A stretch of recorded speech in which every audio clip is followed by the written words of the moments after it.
नमस्कार, मैं अक्षिता। आप देख रहे हैं जीएस न्यूज लाइव 24/7। आइए डालते हैं आज की मुख्य खबरों पे नजर। ग्वालियर के महिला थाने में अक्सर दहेज प्रताड़ना, मारपीट, पति का नशेड़ी होना, ससुर द्वारा अत्याचार जैसे कई मामले आए दिन आते रहते, लेकिन हाल ही में एक ऐसा मामला सामने आया है जिसको सुनकर आप भी दंग रह जाएंगे। जहां महिला ने शिकायत की है कि उसका पति किन्नरों की तरह तैयार होकर उनके साथ मिलकर बाजार में पैसे मांगता है।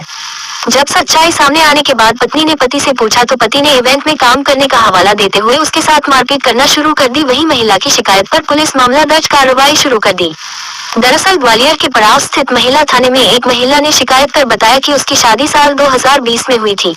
शादी बड़ी ही धूमधाम से हुई थी। शादी के बाद जब वह अपने ससुराल पहुंची तो पति ने कहा कि अभी वो तैयार नहीं है, उसका इलाज चल रहा है, इसलिए उनके बीच अभी कुछ नहीं हो सकता। नवविवाहिता ने भी पति की बात मान ली और अलग रहने लगी। वही महिला ने पुलिस से कहा है कि शादी के कुछ दिन बाद से ही उसके ससुराल वालों का बिहेवियर पूरी तरह बदल गया और वह लोग छोटी छोटी बातों पर विवाद करने लगते थे और कभी कभी तो उसे खाना भी नहीं देते थे। इतना ही नहीं, महिला के साथ मारपीट भी की जाती थी। जब वह बीमार हो गई तो उसे उसके मायके छोड़ दिया जाता था, फिर भी वह अपनी गृहस्थी को बचाने का हर संभव प्रयास करती रहती रही, लेकिन रिश्ते बिगड़ते ही चले गए।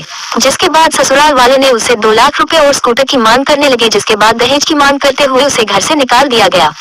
महिला का आरोप है कि एक दिन जब वह बाजार में कुछ खरीदारी करने गई थी तभी उसने अपने पति को वो रूप में देखा जिसकी कल्पना कभी कोई पत्नी नहीं कर सकती।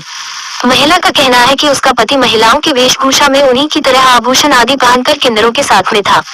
जब इस बात के बारे में पत्नी ने पति से पूछा तो पति का कहना था कि वह इवेंट का काम करता है तो कई बार उसे उस तरह का वेशभूषा भी रखना पड़ता है। जब उसने इसका विरोध किया तो पति ने उसकी मारपीट करना शुरू कर दी, जिसके बाद महिला की शिकायत पर महिला थाना पुलिस ने दोनों पति पत्नी को बुलाकर समझने की कोशिश की, लेकिन बात नहीं बनी तो महिला की शिकायत पर पुलिस ने मामला दर्ज कर कार्रवाई शुरू कर दी है। जी, एक शिकायत मुझे प्राप्त हुई थी कुछ दिनों पहले। तो उसमें महिला ने बताया कि उसका पति महिलाओं वाले कपड़े पहनकर इधर उधर घूमता रहता है, उससे छिपकर वो महिलाओं वाले कपड़े पहनता है। तो दोनों को पक्षों को बुलाया गया, उनसे बातचीत की गई तो ये निकल के आया कि वो नहीं मान रहा, वो इवेंट में जाता है। उसका कहना है कि वो इवेंट में जाता है और अपने लड़कियों वाले कपड़े पहनकर उनके साथ इवेंट ऑर्गेनाइज करता है। इस बात पर दोनों का विवाद हुआ, बात नहीं बनी तो फिर एफआईआर हुई है और दोनों ने अलग होने का सोचा है। जी, फिर वो लड़की से जब बात हुई तो बोले सास को ये बात बताई गई, नंद को ये बात बताई गई, तो कोई भी ये बात मानने को तैयार नहीं है और लड़की को दहेज के लिए भी प्रताड़ित करने लगे। तो फिर लड़की ने एफआईआर दर्ज कर पाई अपने आप। इसे लाइक और शेयर करें। रोज ऐसी वीडियो को विस्तार में जानने के लिए हमारे चैनल को सब्सक्राइब करें जीएस न्यूज लाइव 24/7 और नोटिफिकेशन के लिए बेल आइकन को क्लिक करें। धन्यवाद।